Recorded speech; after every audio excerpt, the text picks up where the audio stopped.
இந்த இடத்த தான் நான் உங்களுக்கு வந்து காட்ட போறேன். இந்த இடம் வந்து பாத்தீங்கன்னா 198% பேருக்கு இந்த இடத்த பத்தி தெரியாது. அவ்வளவு அற்புதமான இடம். வாங்க உள்ள என்னென்னலாம் இருக்குன்றத பார்ப்போம். போட்டோ ஓவியங்கள் வந்து இங்க இருக்கும். இங்க பாத்தீங்கன்னா தெரியும், இது ஒண்ணு, இது சதுர வடிவத்துல இருக்கிறது ஓவியம் இருக்கும். அதுக்கப்புறம் இங்க ஒண்ணு, ஃபுல்லாவே இங்க வந்து ஓவியங்கள், அதாவது கோட்டோவியம் இருக்கும். அப்படியே நம்ம இப்படி திரும்பி இந்த விஷயத்தை பார்த்தாதான் தெரியும், இது வந்து ஒரு அரசர், ஒரு கோன் சொல்லுவாங்கல்ல, அந்த காலத்துல இருந்த ஒரு கோன் அரசருடைய ஒரு கோட்டோவியத்தை இங்க நம்ம வந்து பார்க்க முடியும். பாறை ஓவியத்துல வெள்ளை ஓவியம் வந்து மிக மிக பழமையானது. வெள்ளை ஓவியம், சிவப்பு ஓவியம்லாம் வந்து மிக மிக பழமையானது.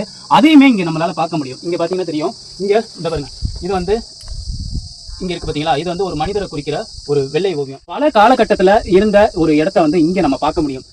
இங்க கிட்டத்தட்ட ஒரு 7ஆம் நூற்றாண்டை சார்ந்த வட்டெழுத்து கல்வெட்டை இங்க நம்ம பார்க்க முடியும்.